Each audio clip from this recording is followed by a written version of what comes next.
The next thing I want to talk about are dogs that want to escape pressure. So far, all we've been talking about are dogs that want to come into you, which is normal. That's most dogs. But there are dogs who either have been introduced to pressure inappropriately or incredibly sensitive. It's not uncommon in border collies right now. I think that we have bred them to be so biddable and so natural, and so, they turn on so early and they're so young and it's fantastic, but a lot of them are very sensitive, and so they can learn to escape pressure. And you'll see that a lot of weird behaviors in border collies are built around escaping pressure. And so it's a little bit trickier to work on. I don't personally have any dogs like that right now. I did in Jake when he was a young dog. He wanted to leave, he wanted to quit, and we worked through it. And he's an open trial winning dog now, which is fantastic. But the last thing I want to do is take one of my own dogs and set them up and put so much pressure on them that they want to leave me and escape.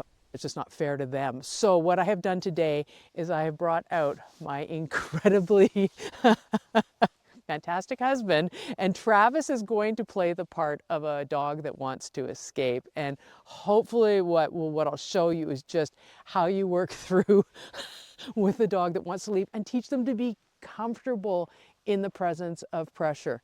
I will say it's very important when you're working on this that you control their environment. Do not make a whole pile of distractions to make it more difficult to begin with, and make sure they're not able to escape.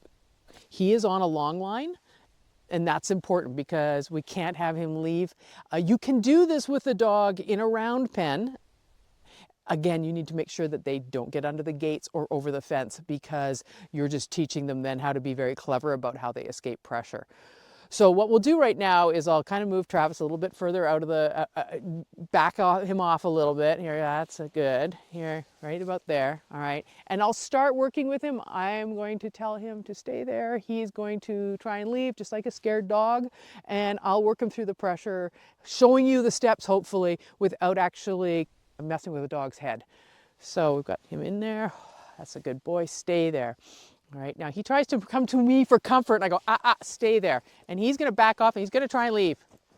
He's gonna flail around a little bit, and I'm just gonna be neutral about it.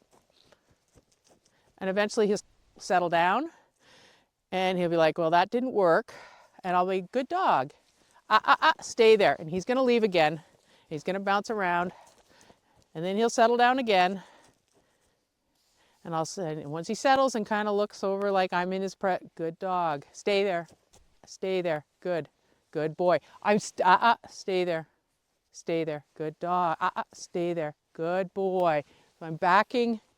I might be out of the shot here, but stay there. Good. Good. I don't like a dog that turns its back to me. I'll be very clear. Good dog. But stay there. But I will accept it at this point. If he's that sensitive that he can't look at me, stay there. I'll allow him to just kind of turn turtle a little bit. I'm not going to make a big deal out of it. I can't make him more comfortable with the pressure by applying more pressure, but at the same time, I can't release him out of the pressure. I think he's sneaking in on me on the shot.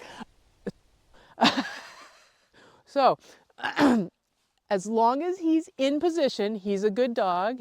Very good. Excellent. It's still the same game.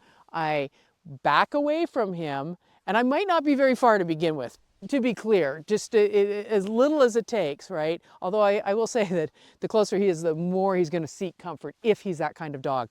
So if he's in the stay position, if he's where I've left him, I'm going to praise him. I'm going to go back and reward him. If he tries to leave, I'm going to stop him from leaving, but I'm not going to jerk on the line. I'm not going to drag him back to me. I'm just going to stop him from going away.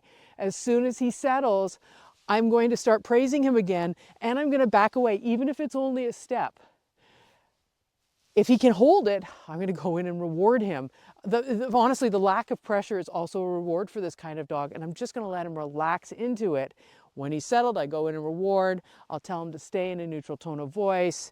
I'll then back away again. If he breaks, I will tell him, I'll stay there. And again, the amount of pressure that I use is as little as possible as it takes for him to move. So if I say, stay there, and he just leans back a little bit, I'm going to take the pressure off. I'm going to go back to praising him and moving away. I'm not going to put more pressure on him. I want him to understand that he can actually control me a little bit and control his environment.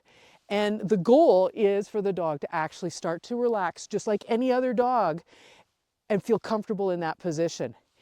If you can work on this with your dog in a controlled environment like this, you'll actually teach it how to cope with its environment in other places.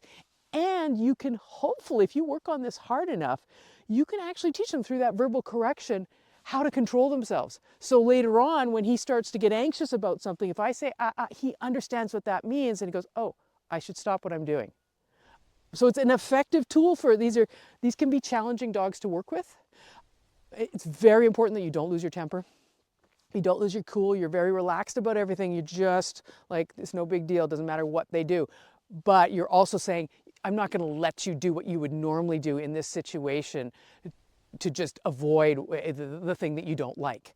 And as you teach them that, no, you can't avoid the thing you don't like, but nothing bad happens, you will help build their confidence, which is really important for a dog like this.